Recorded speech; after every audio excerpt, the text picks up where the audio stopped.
ಉಳಿಸಲು ಮನವರಿಕೆ ಮಾಡು ಮಾಡು ಮಾಡಿರುತ್ತದೆ, ಸಂಕಲ್ಪ ಮಾಡುತ್ತದೆ. ನಾವೆಲ್ಲರೂ ಸರ್ಕಾರದ ಜೊತೆಗೆ ಕೈಯನ್ನು ಜೋಡಿಸೋಣ.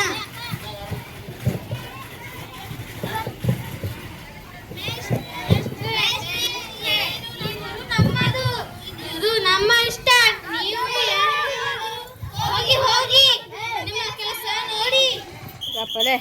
ಈ ಜನಕ್ಕೆ ಎಂದು ಬುದ್ಧಿ ಬರುತ್ತೋ ಗೊತ್ತಿಲ್ಲ, ಏನೂ ಗೊತ್ತಿಲ್ಲ, ನೀರಿನ ಬೆಲೆನೂ ಗೊತ್ತಿಲ್ಲ. ಮುಂದೆ ದುಡ್ಡು ಕೊಟ್ಟರೆ ವಜ್ರ ಬಂಗಾರ ಬೆಳ್ಳಿ ಅಂತ ವೈಭವ ವಸ್ತುಗಳು ಸಿಗುವುದು, ಆದರೆ ಒಂದು ಹನಿ ನೀರು ಸಿಗೋಲ್ಲ.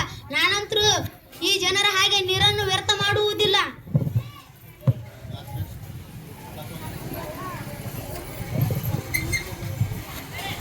ಗೌಡ್ರೆ ನೀರನ್ನು ವ್ಯರ್ಥ ಮಾಡುವುದು ಇದು ಸರಿಯೇ? ಇದು ನಮ್ಮ ನೀರು, ನಮ್ಮ ಮನೆ, ನಮ್ಮ ಇಷ್ಟ. ನೀವು ಯಾರು ಹೇಳೋಕೆ? ಹೋಗಿ ಹೋಗಿ ನಿಮ್ಮ ಕೆಲಸ ಮಾಡಿ ಹೋಗಿ. ನಿಮ್ಮ ನೀರು? ಈ ನೀರು ಎಲ್ಲಿಂದ ಬಂದಿತು? ಸಾವಿರಾರು ಅಡಿ ಕೊಳವೆ ಬಾವಿಗಳನ್ನು ತೆಗಿಸಿ ಅಲ್ಲಿಂದ ನೀರು ತೆಗಿತಿದ್ದೀನಿ. ಸಾವಿರಾರು ಅಡಿಗಳಿಂದ ನೀರನ್ನು ತೆಗೆದಿದ್ದೀರಿ. ಆ ನೀರು ಆದ ಮೇಲೆ ಏನು ಮಾಡ್ತೀರಾ?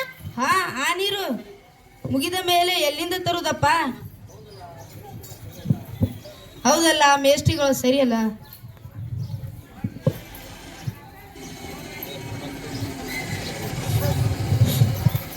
ಕೆಲವು ವರ್ಷಗಳ ನಂತರ ಇದೇ ರೀತಿ ನೀರನ್ನ ಪೋಲು ಮಾಡುತ್ತಿದ್ದು ನೀರಿನ ಶೆಲೆಗಳು ಪತ್ತಿ ಹೋದವು. ನೀರಿನಲ್ಲಿ ಎಲ್ಲೆಲ್ಲೂ ಹಾಹಾಕಾರ ಎದ್ದಿತು. ನಾಡಿನಲ್ಲಿ ಬರಗಾಲ ತುಂಬಿ ತಾರಕ್ಕೆ ಕೇರಿ ಬಡದಾಡ್ತಾ ಇತ್ತು. ಈ ಶೋಚನೀಯ ಸ್ಥಿತಿಯಲ್ಲಿ ಗ್ರಾಮದ ಎಲ್ಲ ಜನರು ಚಿಂತಾಗ್ರತರಾಗಿ ಕುಳಿತುಕೊಂಡರು. ಇದೇ ಸಂದರ್ಭದಲ್ಲಿ ಈ ನಾಟಕ ಮುಂದುವರಿಯುತ್ತಿದೆ.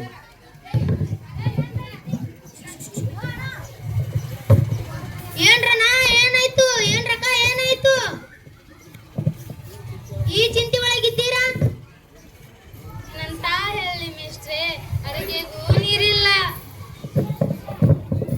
ಬಳಸಕ್ಕೂ ನೀರಿಲ್ಲ ಮಿಸ್ಟ್ರೆ, ಕುಡಿಯಕ್ಕೂ ನೀರಿಲ್ಲ ಮೇಷ್ಟ್ರೆ, ಊಟಕ್ಕೆ ನೀರಿಲ್ಲ ಮೇಷ್ಟ್ರೆ. ಸ್ವಾಮಿ, ನೀರು ಹೋಗಿ ಎಷ್ಟೋ ವರ್ಷ ಆಗಿತ್ತು. ಕೆರೆಗಳಲ್ಲಿ ಒಂದು ತಟ್ಟು ನೀರಿಲ್ಲ. ಸ್ವಾಮಿ, ಹೇಳು ನೆವೇಗತಿ.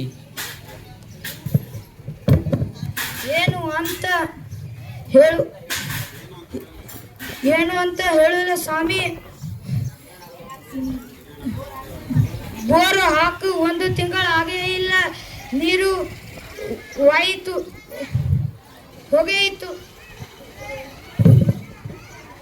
ಇನ್ನ ಏನು ಮಾಡುವ ಸ್ವಾಮಿ? ನೇಳ ಹಾಕುವುದು ಒಂದೇ ಬಾಕಿವಿದೆ. ಈ ಸಮಸ್ಯೆಗೆ ನನ್ನ ಹತ್ತಿರ ಒಂದು ಪರಿಹಾರ ಇದೆ. ಬನ್ನಿ ನನ್ನ ಜೊತೆಗೆ. ಕೈಲಾಗದು ಎಂದು ಕೈ ಕಟ್ಟಿ ಕುಳಿತರೆ ಆಗದು ಕೆಲಸವು ಮುಂದೆ. ಅಕ್ಕ ನೋಡ್ರಿ ಅಕ್ಕ, ನನ್ನ ಮನೆ ಮೇಲೆ ಮಳೆ ನೀರು ಬಿದ್ದರೆ ನಾನನ್ನು ಅದನ್ನು ಪೋಲು ಮಾಡುವುದಿಲ್ಲ. ನೀರಿನ ಕೊಯ್ಲು ಮಾಡ್ತೇನೆ. ಅದನ್ನು ಒಂದು ಡ್ರಮ್ನಲ್ಲಿ ಶೇಖರಿಸ್ತೇನೆ. ನಂತರ ಅದನ್ನು ಬಳಸುತ್ತೇನೆ. ಓ ಅಣ್ಣ, ಇಲ್ಲಿ ಕೇಳಿ. ಹರಿಯುವ ನೀರನ್ನು ನಡೆಸು, ನಡೆಯುವ ನೀರನ್ನು ನಿಲ್ಲಿಸು, ನಿಂತಿರುವ ನೀರನ್ನು ಇಂಗಿಸು. ನಮ್ಮ ಜಮೀನಿನಲ್ಲಿ ಹೊಂಡಗಳಲ್ಲಿ ನೀರು ಶೇಖರಿಸು. ನಮ್ಮ ಬೋರ್ವೆಲ್ ರೀಚಾರ್ಜ್ ಫಿಟ್ ಮಾಡಿ.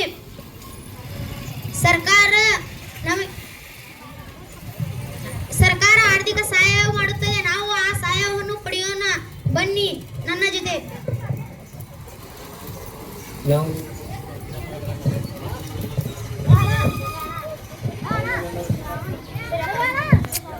ನಾವೆಲ್ಲರೂ ಗಿಡ ಮರಗಳ